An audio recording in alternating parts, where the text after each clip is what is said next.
सदर मुमलिकत आरिफ अलवी ने कहा है कि इंतखाबात शायद मौजूदा बहरानों से निकलने का बेहतर हल है। स्टेक होल्डर से बातचीत कर सकता हूँ, इसके लिए मेरे दरवाजे खुले हैं। इस हवाले से बेहतरी भी हुई है, कुछ ले और देकर ये मामला निपटाना चाहिए। 1-2 महीने इधर उधर कर लेने में हर्ज नहीं। वो दुनिया कामरान खान के साथ में गुफ्तगू कर रहे थे। आर्मी चीफ की एक्सटेंशन के हवाले से सवाल पर सदर का कहना था, अच्छे मैंडेट के साथ सारे फैसले हों तो अच्छा है। बहरान to manage is the intellectual political बहरान। इंतखाबात शायद एक बेहतर हल है इन बहरानों से निकलने का। कौम को भी क्लियर लीडरशिप चाहिए। कॉन्स्टिट्यूशनल हेड ऑफ स्टेट हूँ मैं, तो लिहाजा मैं लोगों के साथ जो स्टेक होल्डर्स हैं उनके साथ गुफ्तगू करके और उनके सामने बातचीत रख सकता हूँ और रखता रहा हूँ। मगर खाका जो है ना, वो सब मिलकर किसी चीज़ पर इत्तेफाक करेंगे। मुझे इस बात का भी डर है कि कहीं माशी बहरान इस लेवल पर ना चला जाए कि लोग ऑन द स्ट्रीट्स आएँ और फिर पाकिस्तान की हुकूमत को मुख्तलिफ कॉम्प्रोमाइज़ करने पड़े। आपस में गुफ्तगू होना, आपस में कोई मोडालिटी तय हो जाना, इसके लिए मेरे दरवाजे भी खुले हैं और मैं समझता हूँ कि कौम के अंदर इत्तेफाक का रास्ता यही है। कुछ गिव एंड टेक कर चंद महीने इधर चंद महीने उधर करके इस मामले को निपटाना चाहिए। कुछ बेहतरी हो गई है, मगर जब रंजिशें दूर ले जाती हैं तो करीब आने में भी टाइम लगता है। अपनी कोशिशें जारी रखे हुए हूँ, मगर उसका इजहार ज़्यादा नहीं कर सकता। नए प्राइम मिनिस्टर आए हैं, उनके साथ भी मेरी हैं। सारे स्टेक होल्डर्स कहीं ना कहीं कुछ कोशिश कर रहे हैं, तो मैं बड़ा ऑप्टिमिस्टिक हूँ। लीडरशिप पर भरोसा है कि इसमें से वो रास्ता निकालेंगे, क्योंकि पूरी कौम मुंतज़िर है इस बात की कि कम से कम कोई अरेंजमेंट, कोई अग्रीमेंट आपस में हो जाए। वज़ीर-ए-आज़म शहबाज शरीफ ने कहा है कि इक़्तिदार संभाला तो सर मुंडवाते ही औले पड़ गए। इधर देखते हैं तो कर्जा, उधर देखते हैं तो कर्जा। साबिक़ हुकूमत मईशत को तबाही के धाने पर छोड़ कर गई। IMF ने नाक से लकीरें निकलवा दी। किसी दोस्त मुल्क के पास भी जाएं तो वो कहते हैं मांगने आए हैं। वो इस्लामाबाद में तकरीब से खिताब कर रहे थे। हमने हुकूमत संभाली तो जिसे कहते हैं कि सर मुंडाते ओले पड़े। पाकिस्तान खुदा न खास्ता तकरीबन माशी डिफॉल्ट के दहाने जा पहुंचा था। महंगाई अपने अरूज पे है। वो जो IMF के साथ एक मुआहदा हुआ था, उसकी पासदारी नहीं की गई थी और उसको बुरी तरह उसकी धज्जियां बखेरी गई थी। तो IMF ने हमें आड़े हाथों लिया और नाक से लकीरें निकलवाई। वो शराइत जो पिछली हुकूमत ने तय की थी, न सिर्फ उनको बल्कि उन शराइत को ऑटो पे लगाया। ज़रूर मुल्क में एक ऐसा वक्त आया कि नज़रिया ज़रूरत भी यहाँ पर दरियाफ्त किया गया। इधर देखते हैं तो कर्जा, इधर देखते हैं तो कर्जा, उधर देखते हैं कर्जा, पीछे देखते हैं कर्जा। आज हम किसी दोस्त मुल्क में जाते हैं तो वो कहते हैं ये आए हैं मांगने के लिए। टेलीफोन किसी को करते हैं तो वो समझते हैं ये मांगेंगे हमसे। वज़ीर पार्लिमानी अमूर पंजाब राजा बशारत का कहना है कि गाड़ियों की खरीदारी प्रोटोकॉल के लिए नहीं, रिलीफ के लिए है। सूबाई हुकूमत इमदादी सरगर्मियों के लिए गाड़ियां खरीदती है। विफाक के मुकाबले में पंजाब की काबीना सबसे छोटी है। ऐसा कुछ नहीं करेंगे जिससे वसाइल ज़ाया हों। वो दुनिया न्यूज़ से गुफ्तगू कर रहे थे।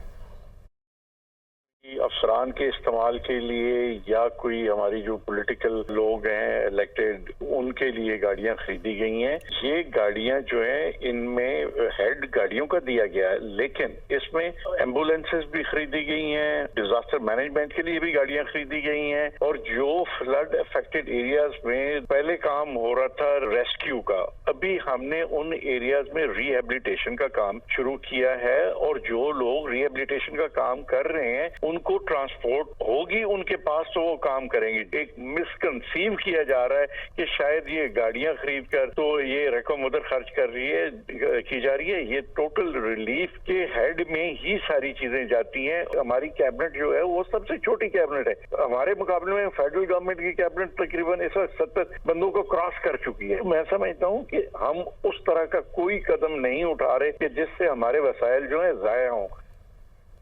नून लीग रहनुमा मियां जावेद लतीफ़ का कहना है कि इमरान खान का फितना बढ़ रहा है। ये इदारों को बुरा भला कहते हैं। चेयरमैन PTI मज़हब को सियासत के लिए इस्तेमाल कर रहे हैं।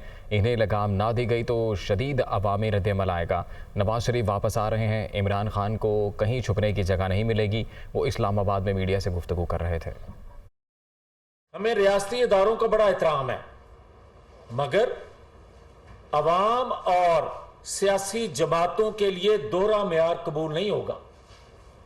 और अगर कानून के मुताबिक इसको लगाम ना दी गई तो शदीद अवामी रद्दे अमल आ सकता है। जो हमला आवर हो रहा है, इस तरह अगर हमला आवर होना है तो फिर भाईजान ये पैमाना है, तो फिर सबको मौका दिया जाए, फिर दूध का दूध पानी का पानी हो जाएगा। तुम तो कहते हो ना नवाज शरीफ आए,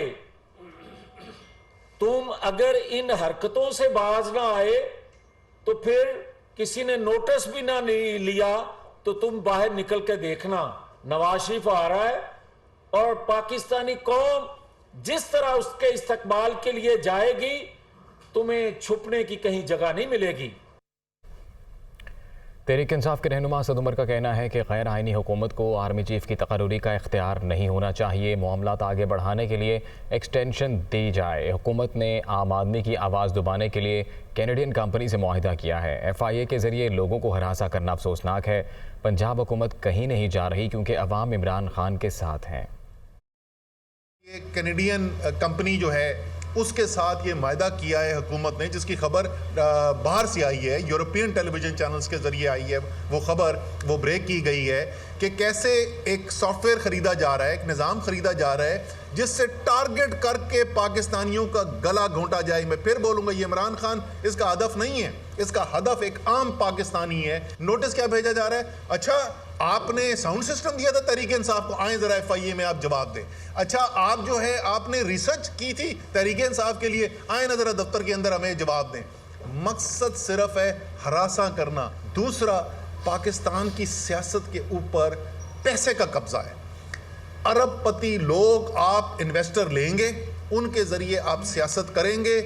उस सियासत से जब आप इक़्तिदार में आएंगे तो आप उन अरबपति लोगों को मजीद और पैसा बनाने की इजाज़त देंगे। और एक ऐसी हुकूमत जिसकी लेजिटमेसी कोई नहीं है, जिसको पाकिस्तान के अवाम मानते ही नहीं है कि ये इक़्तिदार में किसी कानूनी तरीके से या किसी अखलाकी जवाज़ के साथ आए, इनको नहीं करनी चाहिए। और अगर उसका मतलब है कि कुछ अरसे के लिए एक्सटेंशन करनी पड़ता है। हज़रत दाता गंज बख्श रहमतुल्लाह अलैह के उसकी तकरीबात का आगाज़ हो गया है। जामे मस्जिद में हज़ारों अफराद ने नमाज फ़जर अदा की है। इस वक्त ताज़ा तरीन क्या सूरत हाल है, जानेंगे। नुमाइंदा दुनिया न्यूज़ राना मोहम्मद अली हमारे साथ मौजूद हैं। मोहम्मद अली, बताइएगा, तकरीबात का बाकायदा आगाज़ हो गया और उसकी और क्या इंतजाम किए गए हैं?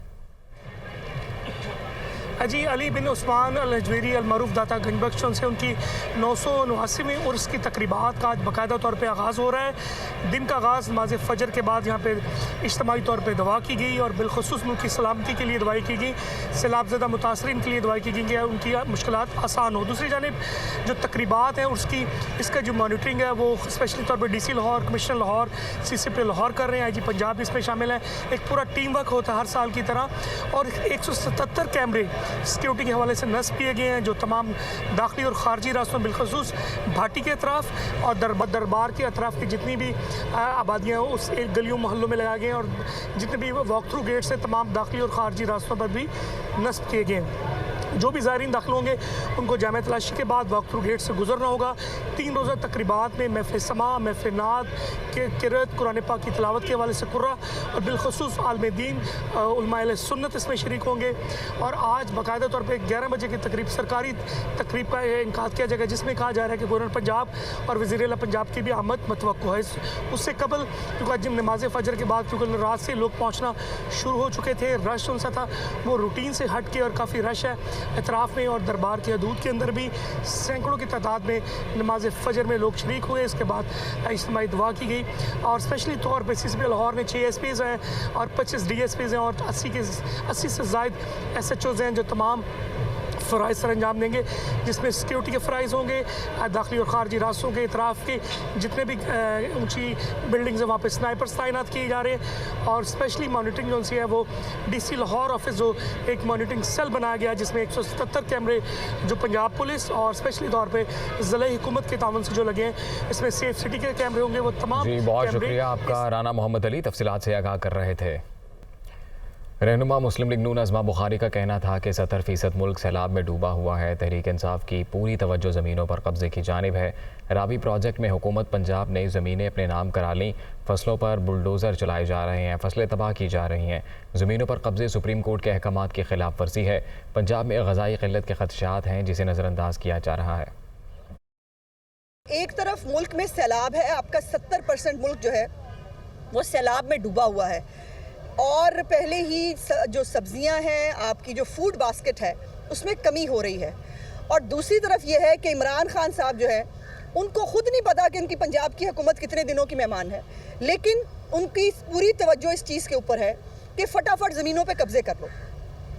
अब आज की हालात ये है कि अर्बन प्रोजेक्ट जो है, ये रावी अर्बन प्रोजेक्ट, इसने जनवरी 2022 में, इसी साल जनवरी के अंदर सुप्रीम कोर्ट ऑफ पाकिस्तान में सारे मुतासरीन जो है वो गए और वहाँ पर सुप्रीम कोर्ट ऑफ पाकिस्तान ने स्टे ऑर्डर जारी किया इस प्रोजेक्ट के ख़िलाफ़। स्टे ऑर्डर कहा कि जब तक आप कॉम्पनसेशन तमाम लोगों को नहीं दे देते, जब तक तमाम लोगों के तहफ़्फ़ुज़ात दूर नहीं होते, आप इसके ऊपर कोई काम नहीं कर सकते। हमारे साथ बहुत सारे MPs हैं जिनकी ज़मीनें जो है वो इसके अंदर आई हैं और किया क्या है कि ख़ुद ही हुकूमत पंजाब ने तमाम मालिकान जो है उनसे पूछे बगैर तमाम ज़मीनों को अपने नाम करवा लिया है। और अपने नाम करवाने के बाद अब जुल्म ये है कि उन ज़मीनों के ऊपर जहाँ सब्जियाँ काश्त की गई थी, जहाँ पर फसलें काश्त की गई थी, वहाँ पर अब बुलडोज़र चलाए जा रहे हैं। कराची में स्ट्रीट क्राइम की बढ़ती हुई वारदातों के खिलाफ जमात इस्लामी सड़कों पर निकल आई। रीगल चौक पर एहतजाज किया। हाफिज नेमुर रहमान ने अमन व अमान की बिगड़ती सूरत हाल का जिम्मेदार सिंध हुकूमत को ठहरा दिया है और कहा है कि सिंध हुकूमत को अपना क़िबला दुरुस्त करना होगा। चोरी और डकैती की वारदातें ख़त्म ना हुई तो एहतजाज का दायरा मज़ीद वसी किया जाएगा। अब मजीद ये जुर्म की सरपरस्ती और मुजरिमों को पालकर हमारे माओ बहनों को और बच्चों और नौजवानों को लूटना और उनको उनकी चीजों से और जान से महरूम करना, अब ये राज ज्यादा देर तक नहीं चल सकता।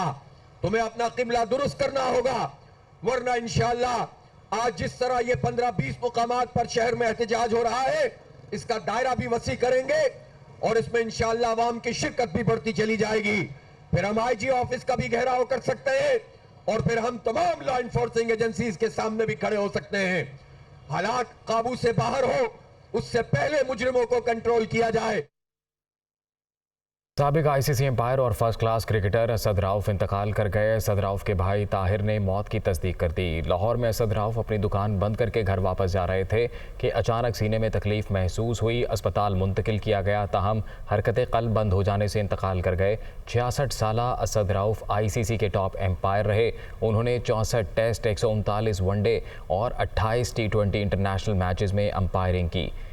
असद राउफ ने 11 विमेन T20 इंटरनेशनल मैचेस भी सुपरवाइज किए।